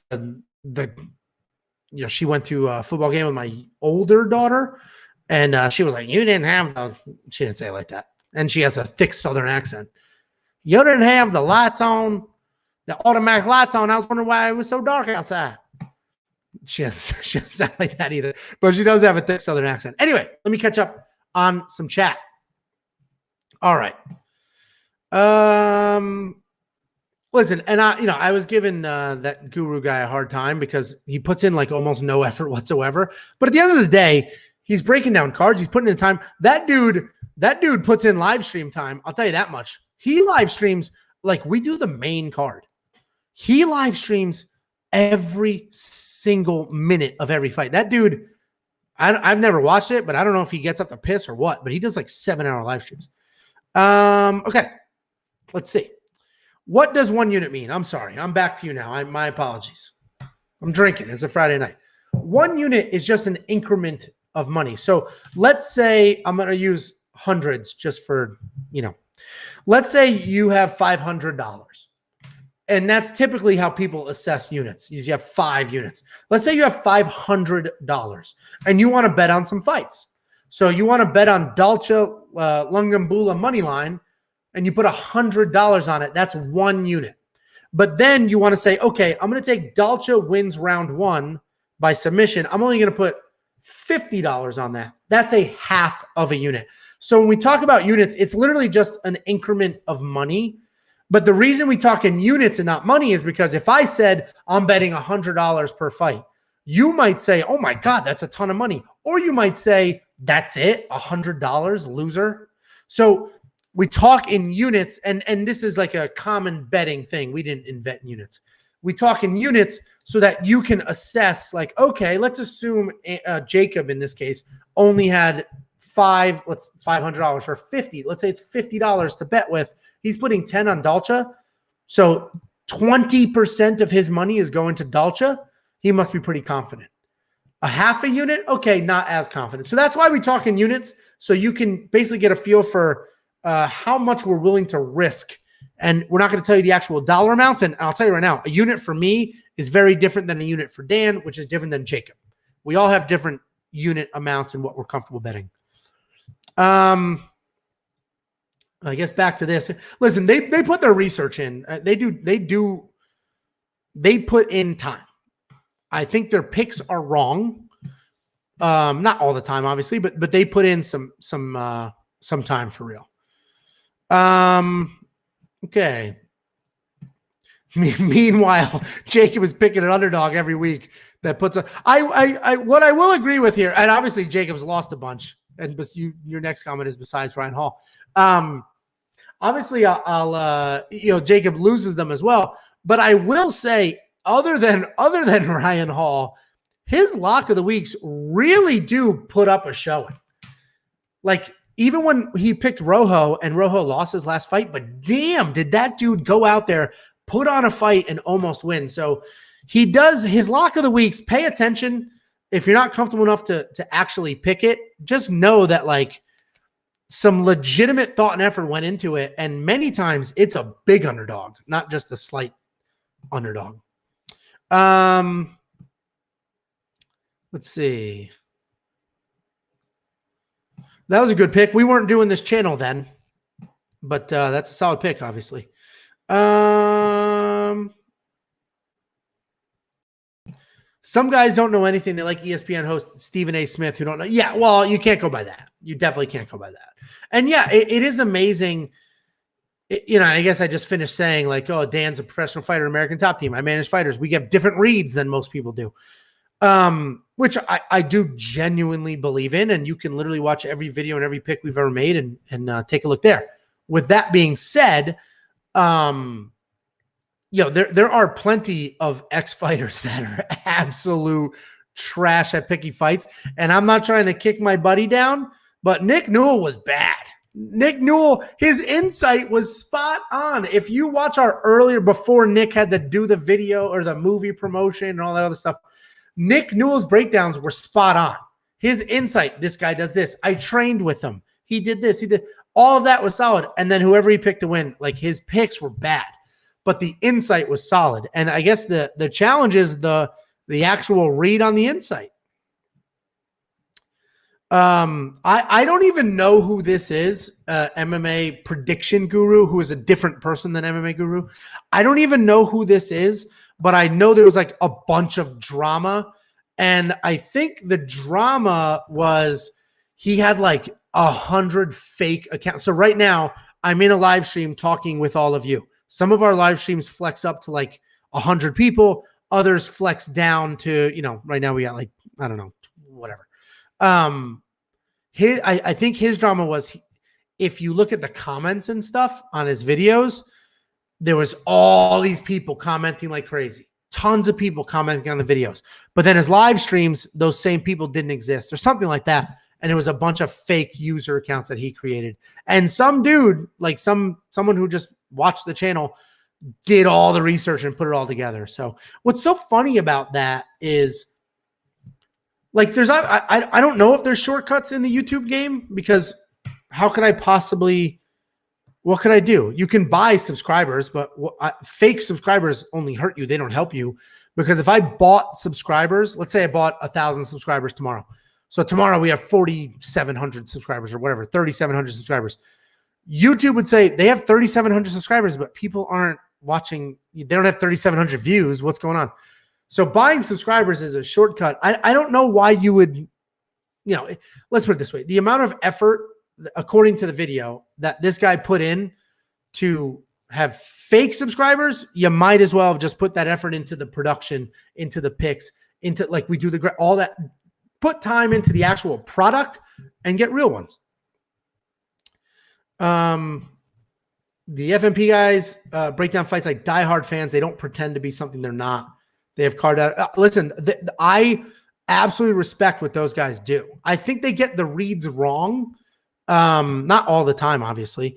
I think they get the reads wrong sometimes, but they might do more research than anybody out there. Like if I could critique them, and I told you what I do is I do our stuff and then I'll watch other people because I just want to know what did they do. And if you're not watching people that are better than you at your own job, then what are you doing? How else are you going to learn, right? So what I would say that they do not do well is say they're making on fighter A versus fighter B. And I hope they, take this to heart. Not that they're watching or anything, but they do fighter A versus fighter B. We'll do it this way. Fighter A, fighter B. And they'll say fighter A does da da da da da.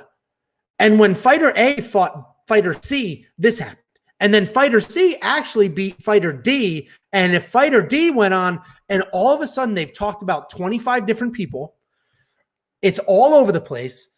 And it's like this tangled web of like, we're 20 fights deep into different fighters. I just want to know fighter A, fighter B, what they're good at, and how that matches together and who's going to win. So that's my only, I would say, critique. Everything else, I mean, those dudes put in work. And listen, this is YouTube.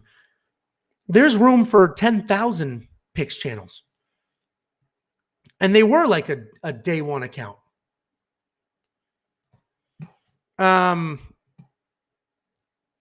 Let's see. Why do you hate them? It's funny. It's just funny to see people's preferences. And I know some people, I'm sure some people hate us. Dude, I should have blocked people. And I know that's probably Jacob's like, darn, you're such a, that's the internet. Listen, man, I put in too much freaking time to listen to nonsense. If you want to come here and argue with me, my picks are trash and this and that, I will have that argument all day. I love it. I'm from the Northeast. That is my thing. Arguing with people is my thing, which is why I break Jacob so often. He's just not used to it. But if you come here trying to promote your own nonsense, goodbye. Like there was this guy, and I guarantee he's watching this under a fake account, recording it, and then going to tweet it later because he's like, this is like swim fan type crazy. You ever see the movie The Fan with Robert De Niro? That's what we've got going on here. I'm not even going to say his name. So I was doing a live stream for Nick Newell's fight. And thank you. I didn't even realize I pinned this. So I'm glad I did. And you know what we try to do, Mbe, is we try to legit be fun. It's not just like business, fight. Like we try to like have fun and be funny and enjoy ourselves and, and they are very likable guys. I don't know those people from a hole in the wall. I don't live in Canada, but they seem nice. How you doing, Alexandre? Haven't seen you in a while. Welcome. So we're talking about me banning people, and I don't ban everybody. I've actually only banned one person, and this guy, not Sean, obviously. But I compared this person to The Fan with Robert De Niro. Basically, I was live streaming Nick Newell's fight. Nick Newell fought 4 or 5 months ago, whatever the hell it was at this point. And I was live streaming it. I manage Nick. I'm his manager and a good personal friend of his for a very long time. And obviously I picked Nick to win. And I genuinely think Nick won that fight. If we go back time, won.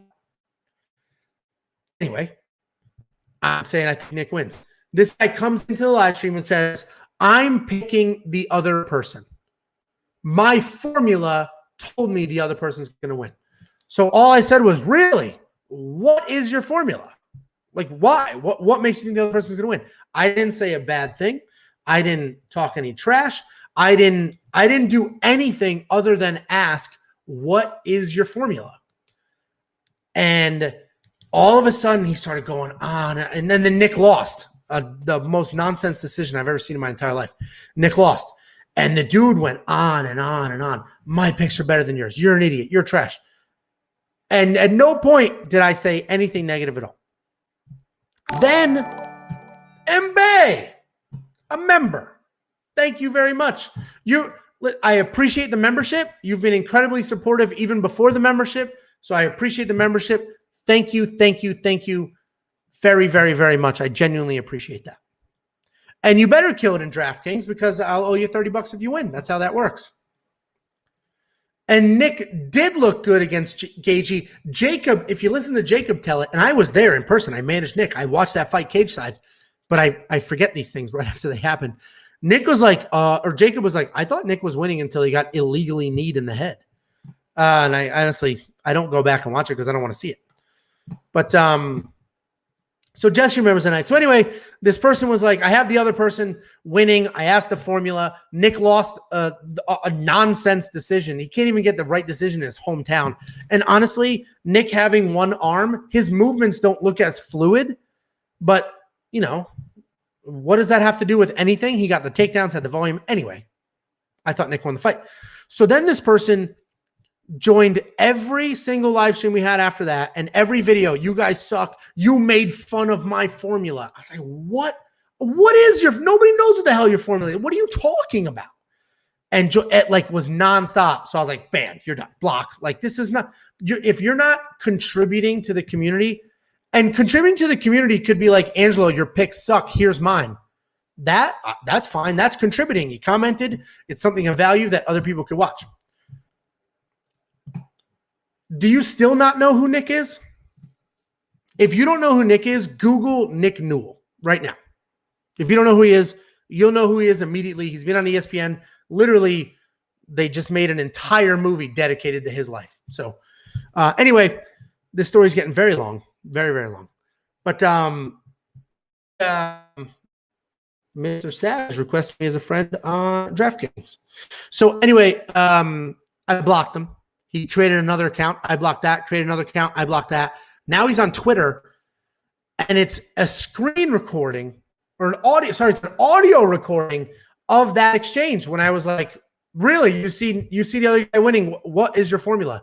And he was like, "Angelo from We Want Picks," blah, like stupid nonsense.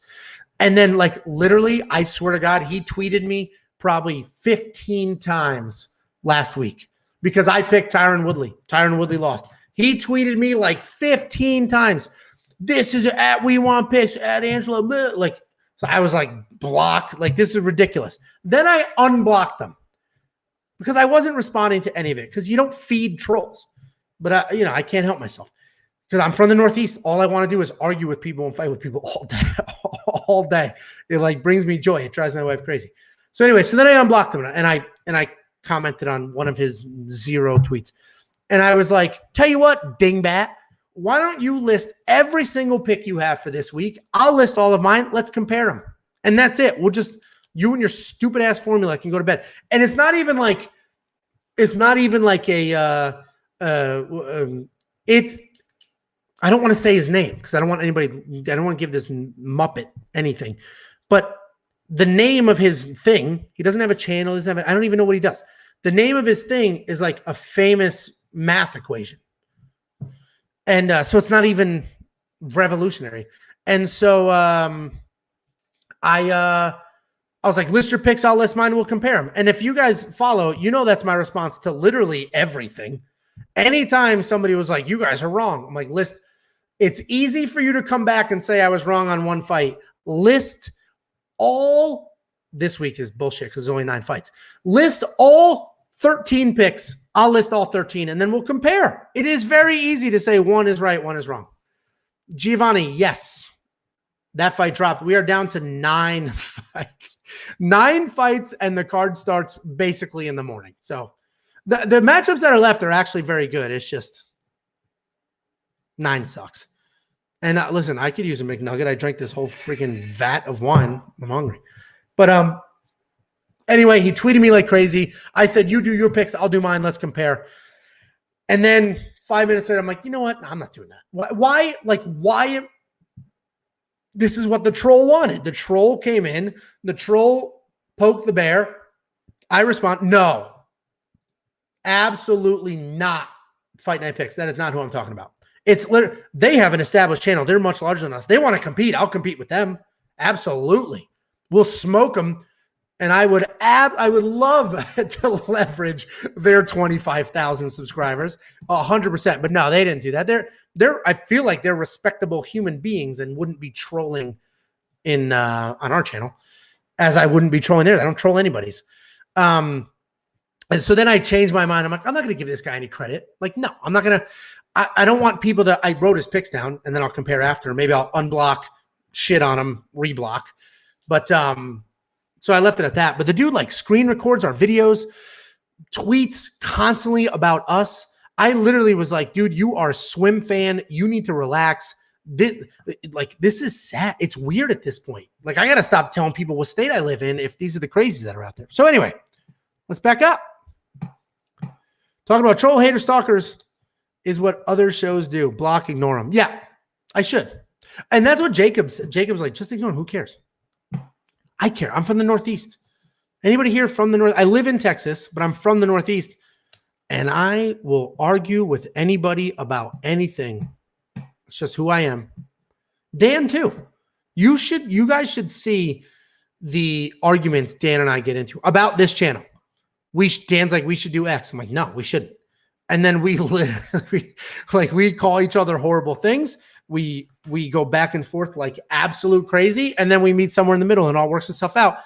And from the Northeast, that's in my mind, that's how it's supposed to work, where Jacob shells up a little bit when we start going crazy. I lived in Maryland for a year. Phenomenal crabs. Marc-Andre, bad or good? You're making people talk about you, and that's what matters. I 100% agree with you. It's the Howard Stern effect. I'm normal. At least I think I'm normal. Jacob leans into the theatrics, which I love, which is why I think our channel dynamic is solid, right? We have Dan, the actual fighter expert, me somewhere in the middle, right? Sort of quarterbacking the conversations, and Jacob just the like funny, solid reads, but like funny, good time.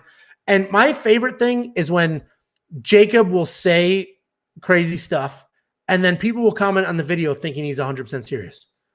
Like, do you really think Darren Till would beat Muhammad Ali? It's like, no, dummy. Of course he doesn't think that.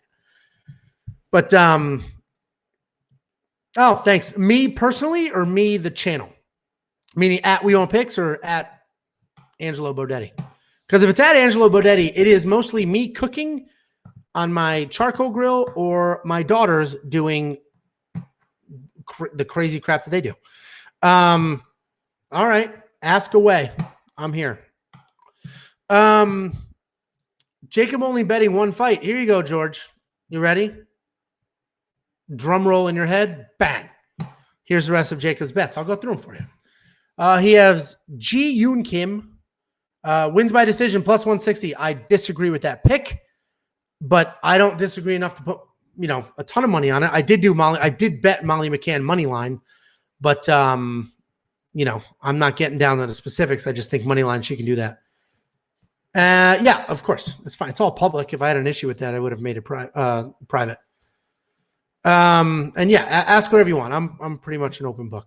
Where was I? Jacob. Here we go. He has Ludovic wins by KO TKO. I disagree with this bet, but who the hell was it? Bunkwikwi? I'm so sorry if I'm forgetting who said it. Like, we're an hour and 42 minutes into the stream. About an hour and 32 minutes ago, somebody said 3.5 points on Ludovic is probably a good bet, and I absolutely thought that was a phenomenal bet. So I jumped on it and I placed that bet. So I bought 3.5 points for Ludovic. So the breakdown there is Jack Shore, phenomenal jiu-jitsu.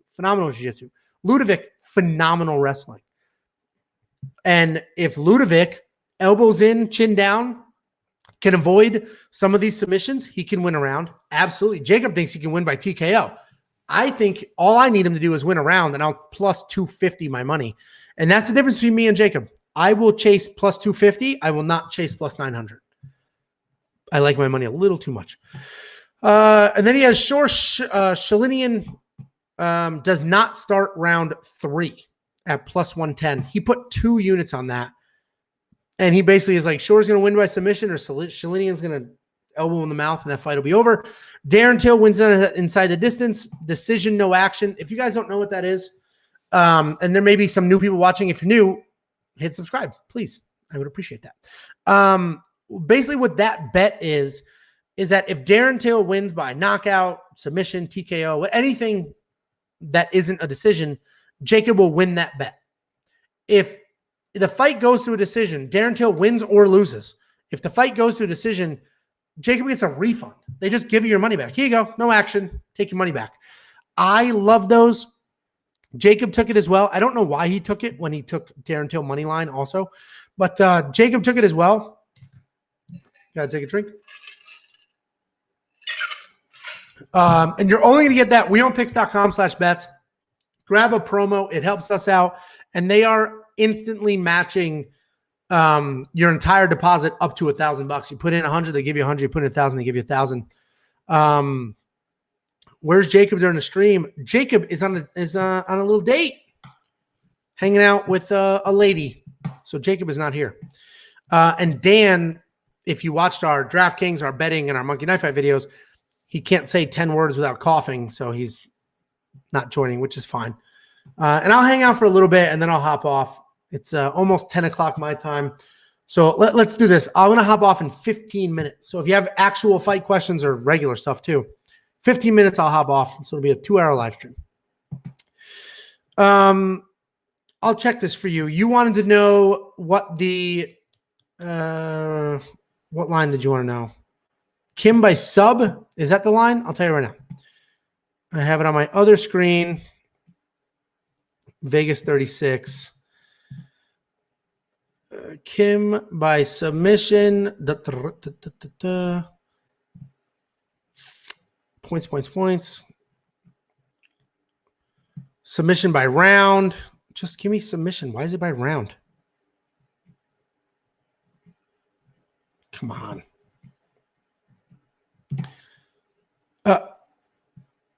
By round, it's plus 1,600, 1,800, 2,200. You get crazy round. Honestly, you might as well bet the round 3 times, but a half a unit on each if you feel confident in that happening. Jacob is very, very high on Dalcha. And listen, you guys can give him a hard time about his locks and all that stuff, but he puts his money where his mouth is. Every bet, every single thing we do here is literally what we do, meaning you can watch other betting breakdown videos and you might get some really solid insight, but most of them are just giving you like, oh, this would be a good bet. We're not saying this would be a good bet. We're saying this is what I did with my money that I earned. So it is very different, and that's why you'll see us against each other. Jacob has Aspinall Spivak under 1.5 rounds at plus 100. I have Aspinall Spivak over 1.5 rounds. So we directly are conflicting each other, and that's because this is my money. That's what I was comfortable doing with my money. If this was just for content's sake, we would all just get on the same page, and that'd be the end of it. But no, we are showing you what we actually do. So when Jacob says my lock of the week, he says it jokingly. He wears that stupid ass crown, the tinfoil necklace, all that nonsense. But he is 100% serious in. He did his research and he feels very strongly, and he spends actual money this week. So last week, if you guys watch, the dude, like, touched by God, he was up like 27 units, 32 units, something freaking absurd, because he hit a plus 1,400, a plus 1,600, a plus 900. He hit a whole bunch of these. Like, if you're looking at the screen now and there's a bunch of crazy odds on here, he hit them last week. So he's betting more this week than he normally does because of all that stuff. Yeah, I mean, listen, I don't think it's going to go that way, but if you do, plus 1,000, you throw a couple bucks at it. Why not? How do you think Charles Jourdain will win, and what's his biggest weapon? So let me just open that up by saying the reason that fight's at a catch weight, it's at 150 pounds, and that's because Julian Erosa is taking that fight on short notice. And we've seen a lot of fighters take fights on short notice in 2021 and late 2020 because of COVID. But the fact that this is at a catch weight, I think this might be the first catch weight we've seen in the COVID era. And the fact that it's at a catch weight tells me that Julian Erosa was not in shape, because we're talking 5 pounds. If he was training and all he had to do was cut a little bit of weight, he wouldn't need the catch weight. So he has the catch weight. Tells me he's not ready. He's not in shape, but he took the fight because you're not going to pass up an opportunity. They gave him the 5 pounds. So that's a factor to me. Julian Erosa taking the 5 pounds, making it a catch weight, tells me he's not in shape. Charles Jourdain, he's a striker. He's willing to trade. Like, he'll get into a firefight and he'll stay close and he will make it dirty. Which, you know, Julian Erosa is also a striker, but he likes to fight at range. So Julian Erosa likes to stay out, keep you at the distance, keep you at the end of his punches. He does get sucked into firefights. So if you look at his fights, his success is at range. Julian Erosa, when he wins, he's at range. He's keeping you at the end of his punches, keeping you at the end of his kicks, and he's out. But he gets sucked in the firefights. He enjoys the exchanges. He enjoys the fights. And against somebody like Charles Jourdain, who enjoys the firefight, Charles wants to be close. I think Charles will suck Julian into a firefight, win those exchanges, and Julian, I can only assume, is not in shape because he needed 5 pounds for the catch weight. So Not the most technical breakdown ever, but you factor in the catch weight, and I've been managing fighters for a very long time. If you need a catch weight, it is because you're not in shape. That simple. It is that simple. We interviewed Parker Porter, who I've managed for a very long time, a couple weeks ago. We talked about his debut against Chris Daukaus, and Parker was like, I wasn't training. I was 300 pounds, and I got the call. Of course, I took the fight, and I immediately had to cut weight. And it's going to be a similar, not as dramatic situation with Julian Erosa, but he couldn't cut all the weight. Needs a catch weight here, so that has me a little higher on Jourdain. Alexandre, I appreciate it, man. You're a great supporter. I absolutely appreciate it. And now you're following me on Instagram. So, yeah. So you're saying I'm followed by Ali Abdelaziz. Is that who you're talking about? So listen, I've managed fighters for a very long time. I've worked with Ali for a very long time. I know the normal side of Ali Abdelaziz for two different avenues. One, I managed Nick Newell. Nick Newell fought in World Series of Fighting for a very long time, fought Justin Gaethje there. And Ali ran World Series of Fighting. And then I've worked with Ali. I've done favors for him. He's done favors for me. Like there was, he's Bellator under the old sort of administration, a little dicey with Ali. So I would do some stuff on his behalf. And Ali is a great dude. Ali was like, listen, I manage Nick, right? Angelo Bodetti, I manage Nick Newell. Ali said, I'll help Nick out. I'm not going to take any commission. I'm not going to take any commission. I'll help Nick out. Let me see what I can do. Ali got Nick the fight on Contender Series in the UFC, not me. The UFC, I talked to Sean Shelby, and Sean Shelby couldn't have been more straightforward. Sean Shelby was like, listen, here's the deal. If Nick loses and he has one arm, it's not a good look. Okay, I get it. I talked to Mick Maynard, who's a tremendous supporter. Mick Maynard was LFA. Nick fought for LFA one time. Mick Maynard ran LFA. Mick Maynard could not be a nicer human being, one of the UFC matchmakers. And he helped as well. But Ali is the one who got Nick a straight up sit down face-to-face interview with Dana White to get on the Contender Series. Dana then gave him the worst matchup you could give Nick, a Division I All-American wrestler, the wrestling coach of Team Alpha Male.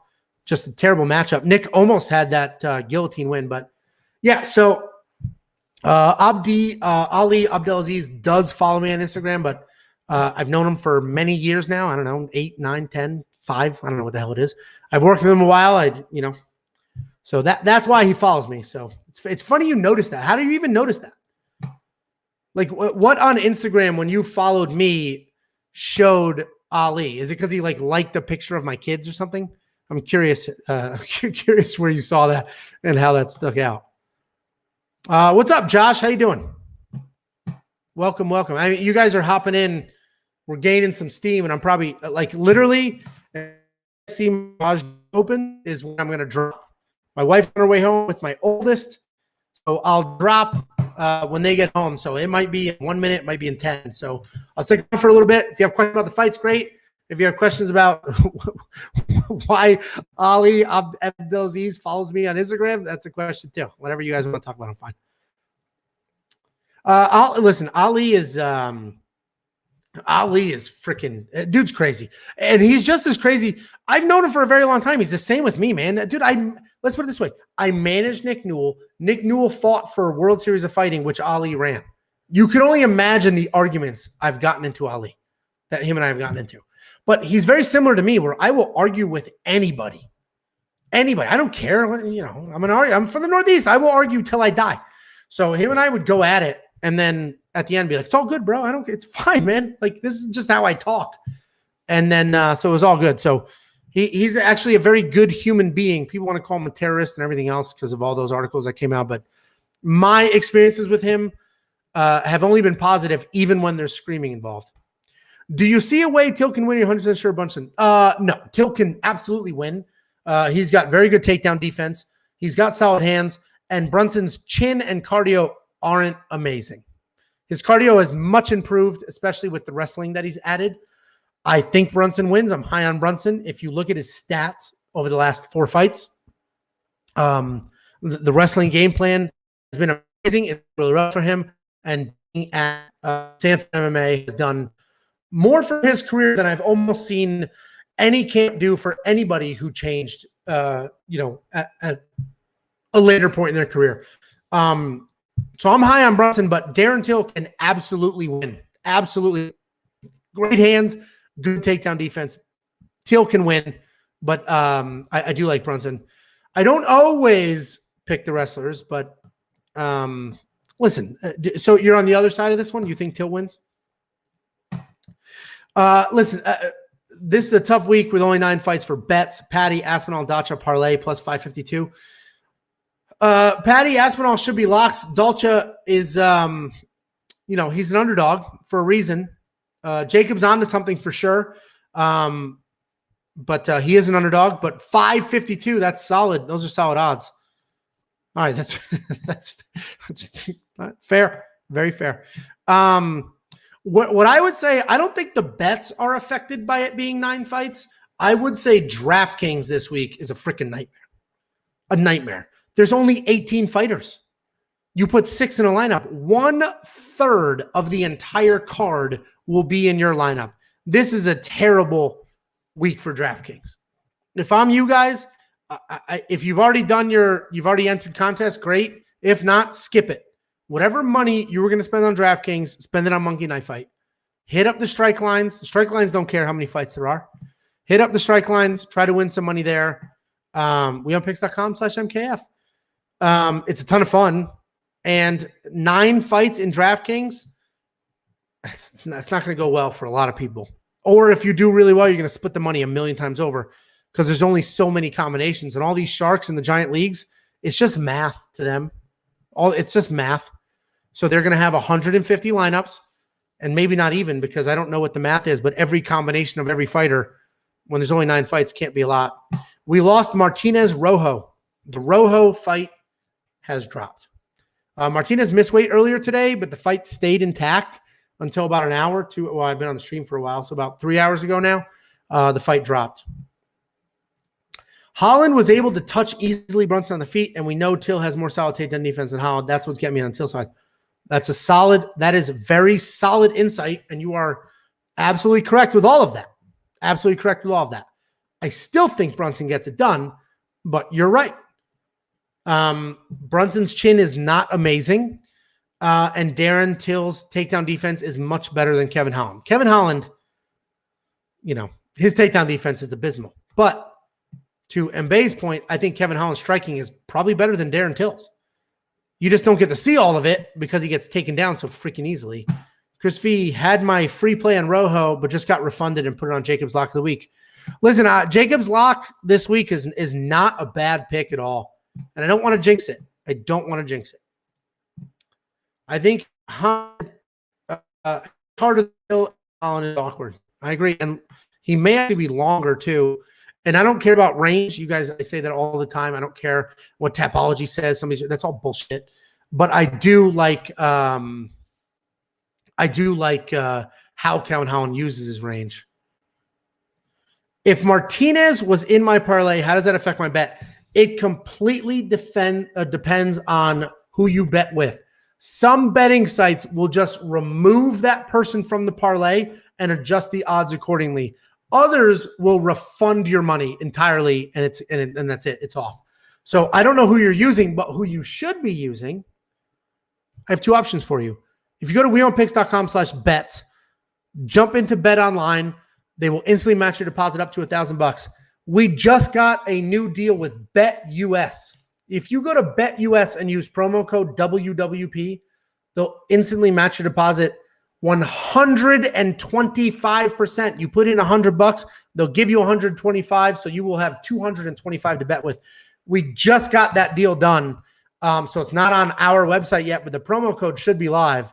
So WWP with BetUS. If you don't know who they are, so Bet Online, we love them because they do a ton of fights. They get the lines out early, and they have a ton of fun props. BetUS, they may not have the same props, but BetUS has been around forever. They're like the original online sportsbook, and spending drawing a suit with them. My wife just got home. I'm about to drop and answer these last few questions, and then I'm out of here. I just saw a few questions. Problem with Till is lack of output. His output is low. Watch the Monkey Knife Fight breakdown with Chris Riley. He talks about that. What about Sanda? I think Sanda is underrating. It's better for MMA, in my opinion. Wei Li, Song Yadong, or Sanda. All of Angelo. So my name is Angelo, obviously. My entire family's from Italy. I am first generation. My parents' first language is not English. My first language wasn't English. And Angelo in Italian means angel. So I appreciate that. I'll probably tweet. I'm so bad with Twitter. What I do plan on doing is I will be live tomorrow from like 12:30 Central to 3 p.m. Central. I don't know what fights that will line up with, but I'll be live tomorrow. We'll watch some fights together. I don't know which ones, but that's when my kids will be sleeping. So I'll be live then. I'll see you guys tomorrow. Thank you so much for hanging out. Thank you all for the donations and the super chats and just commenting and liking and all of that. You guys, very appreciated. Thank you. Thank you very much. Genuinely.